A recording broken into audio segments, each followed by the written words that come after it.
जरा सोचिए कि कोई दुनिया की सबसे ठंडी, सबसे सुनसान जगह पर अकेला फंस जाए, जहां दूर दूर तक उम्मीद की कोई किरण ना हो। आज हम एक ऐसी ही दिल दहला देने वाली कहानी को समझने वाले हैं, जहां जिंदगी और मौत के बीच का फासला सिर्फ एक फोन कॉल था। कहानी की शुरुआत ही एक ऐसी तस्वीर से होती है जिसे भूलना सच में बहुत मुश्किल है। अंटार्कटिका का बर्फीला सन्नाटा, और उस सन्नाटे में बर्फ के एक छोटे से टुकड़े पर एक अकेली लड़की एमिली बहती जा रही है। वो अपनी उम्मीद पूरी तरह से खो चुकी है और अब वो बस अपनी मौत की दुआ मांग रही है। तो सवाल ये उठता है कि आखिर एमिली इस जानलेवा मुसीबत में फंसी कैसे? चलिए कहानी की शुरुआत में चलते हैं और जानते हैं कि हुआ क्या था। सोच कर देखिए कैसी हालत होगी। वो खुले समुद्र में बह रही है और जो रेस्क्यू टीम है, जो बचाव दल है, उनका हेलीकॉप्टर उसे मीलों दूर पहाड़ों पर, ग्लेशियर पर खोज रहा है। उन्हें तो अंदाजा तक नहीं था कि कोई इंसान इस बर्फीले पानी में जिंदा भी हो सकता है। और यहाँ नीचे एमिली अपनी जिंदगी की भीख मांग रही थी। देखिए, एमिली यहाँ किसी एडवेंचर के लिए नहीं आई थी।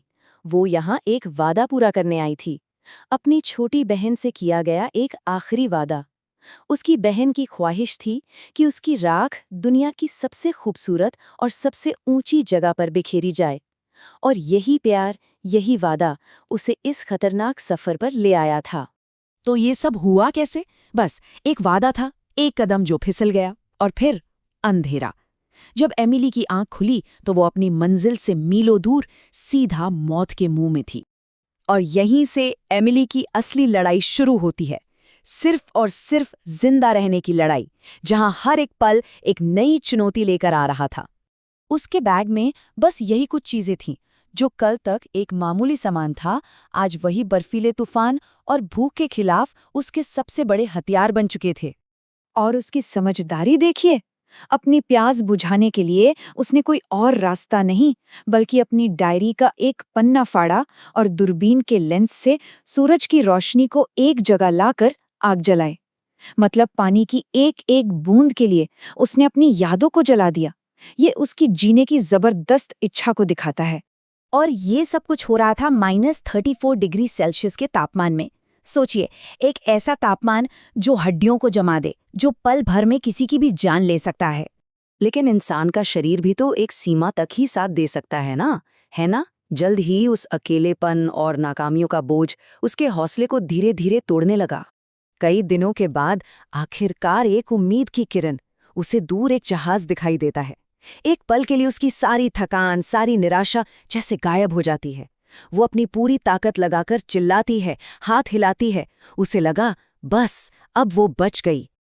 लेकिन वो खुशी बस कुछ ही पलों की थी। वो जहाज असली था ही नहीं। वो तो बस उसके थके हुए दिमाग का एक धोखा था, एक वहम। उम्मीद का वो छोटा सा धागा भी एक झटके में टूट गया। और मुश्किलें, वो तो जैसे कम होने का नाम ही नहीं ले रही थी। पहले तो एक गलत कदम की वजह से वो बर्फीले पानी में गिर गई, जिससे उसका शरीर लगभग सुन्न पड़ गया। और फिर जब उसने थोड़ी हिम्मत जुटाई तो उसका सामना हुआ एक पोलर बेयर और उसके बच्चे से। ऐसा लग रहा था मानो कुदरत उसकी हिम्मत की हर परीक्षा ले रही हो। जब सारी उम्मीदें लगभग खत्म हो चुकी थीं, तब अचानक आसमान में नॉर्दर्न लाइट्स की जादुई रोशनी फैल गई। उस खूबसूरती को देखकर उसने अपनी बहन की राख को हवा में बिखेर दिया। शायद यही वो जगह थी जिसके लिए उसने वादा किया था। वादा अब पूरा हो चुका था। और ठीक उसी वक्त जब लग रहा था कि अब सब कुछ खत्म हो गया है, कुछ ऐसा हुआ जिसकी कोई कल्पना भी नहीं कर सकता था। उसके फोन पर एक अनचाही कॉल आई। फोन पर था हैरी, एक टेलीमार्केटर। और यहीं पर जिंदगी का सबसे बड़ा विरोधाभास सामने आता है। एक तरफ है एमिली, जो मौत से लड़कर भी जीना चाहती है, और दूसरी तरफ है हैरी, जो अपने आरामदायक कमरे में बैठकर भी जीना नहीं चाहता। वो एक आम सी कॉल एक बहुत गहरी बातचीत में बदल गई। एमिली ने अपनी बहन की मौत का बोझ बांटा, तो हैरी ने अपनी नौकरी की निराशा और अकेलेपन का दर्द। दो अजनबी हजारों मील दूर अपने अपने दर्द के सहारे एक दूसरे से जुड़ गए। इस बातचीत ने उन्हें एक नई उम्मीद तो दी, लेकिन एमिली की असली परीक्षा अभी बाकी थी। अब हम इस कहानी के अंतिम और सबसे नाटकीय मोड़ पर पहुंचते हैं। अंत तो बहुत ही नाटकीय था, एक शिपिंग कंटेनर से टकराकर एमिली का सब कुछ, उसका फोन, उसकी डायरी, सब समुद्र में बह गया। और ठीक उसी वक्त हजारों मील दूर हैरी को खबर मिली कि बचाव अभियान बंद कर दिया गया है। उसे एहसास हुआ कि एमिली की कहानी सच थी। उसने तुरंत अधिकारियों को फोन किया और यही वो कॉल थी जिसने एमिली को बचा लिया। शारीरिक रूप से बचने के बाद एमिली का असली सफर शुरू हुआ, खुद को माफ करने का। वो उस जगह पर वापस गई जहां उसने अपनी बहन को खोया था और सालों से जो अपराध बोध उसके दिल में दबा था, उससे खुद को आज़ाद किया। ये कहानी हमें एक बहुत ही खूबसूरत सच याद दिलाती है।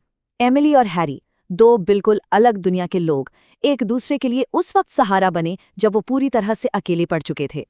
कभी-कभी बस किसी से बात कर लेना ही काफी होता है। तो ये कहानी हमें एक सवाल के साथ छोड़ जाती है। क्या वाकई में एक अकेली आवाज़, एक साधारण सी बातचीत किसी को जिंदगी की सबसे बड़ी लड़ाई में जीत दिला सकती है? इस बारे में ज़रूर सोचिएगा।